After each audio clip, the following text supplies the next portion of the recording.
ఎందుకంటే తిరుమలలో ఎప్పుడూ కూడా ఇలాంటి ఘోరమైన దుర్ఘటన జరగలేదు. చంద్రబాబు నాయుడు ఏ ముహూర్తాన ముఖ్యమంత్రి అయ్యాడో ఈ టీటీడీ అలాగే వెంకటేశ్వర స్వామి పరువు ప్రతిష్ట దిగజారిపోయేలాగా ప్రతి ఒక్క కార్యక్రమం చేయటం మనం కళ్ళారా చూస్తున్నాం. నిజంగా ఈరోజు ఎంత బాధాకరం అంటే ఈ చంద్రబాబు నాయుడు తన మనుషుల్ని టీటీడీలోను తిరుపతిలో పెట్టుకొని ఈరోజు 6 మందిని బలి తీసుకుంటే ఇంతవరకు ఒక్కరి మీద కూడా కేసు పెట్టలేదు. వాళ్ళని కాపాడాలన్న ప్రయత్నం చేస్తున్నాడు అంటే ఈయనకి హిందువులంటే గౌరవం లేదా? ఈయనకి భక్తులంటే గౌరవం లేదా? వాళ్ళ ప్రాణాలకి విలువ లేదా? ఎంత సిగ్గుచేటో ఒకసారి మీరు ఆలోచించండి. ఈరోజు చంద్రబాబు నాయుడు తనకి రోజు భజన చేసే నాయుడు గారినేమో టీటీడీ చైర్మన్ చేసుకున్నాడు. తన గత ఓఎస్డి వెంకయ్య చౌదరినేమో అడిషనల్ ఈఓగా పెట్టాడు. మళ్ళీ జేఈఓగా కూడా పోస్ట్ ఇచ్చాడు. జేఈఓ అనేది ఒక సీనియరు అనుభవం ఉన్న వ్యక్తికి ఇవ్వాల్సిన పోస్టుని ఏ అనుభవం లేనివాడు, భక్తి లేనివాడు, భక్తుల మీద ప్రేమ అభిమానం లేనివాడికి ఇచ్చాడు అంటే దానికి కారణం వెంకయ్య చౌదరి అవటమేనా అని నేను అడుగుతున్నా. ఇక ఎస్పీగా సుబ్బారాయుడు గారు తన దగ్గర సెక్యూరిటీ ఆఫీసర్గా పనిచేసిన వాడిని తిరుపతి తీసుకొచ్చి ఎస్పీగా పెట్టాడు.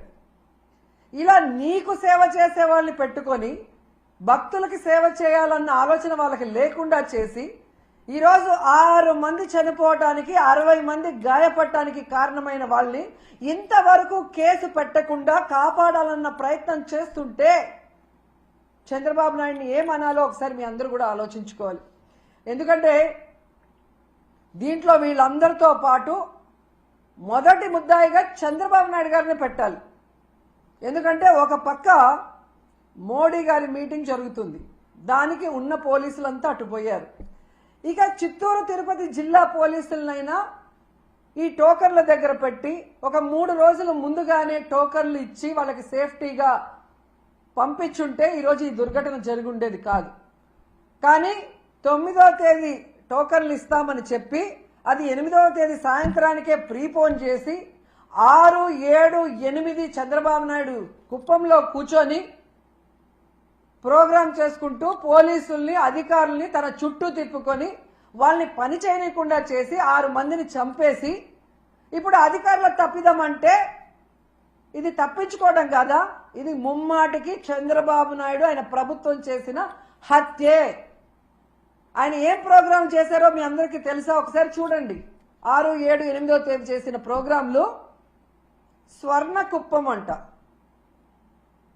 కుప్పం విజన్ 2029 అంట. 30 ఏళ్లకు పైగా కుప్పానికి ఎమ్మెల్యేగా ఉన్నావు, మూడు సార్లు ఆల్రెడీ ముఖ్యమంత్రిగా చేశావు. అప్పుడు చేయలేని స్వర్ణ కుప్పం ఇప్పుడు చేస్తానని ఇలాంటి ఒక క్రూషియల్ టైంలో పెట్టి నీ సెల్ఫ్ డబ్బా నీ భజన నువ్వు చేసుకోవడానికి 6 మందిని చంపేసి 60 మందిని గాయాల పాలు చేసి మళ్ళీ కళ్ళబొల్లి మాటలు ఎంతవరకు మాట్లాడటం సమంజసం?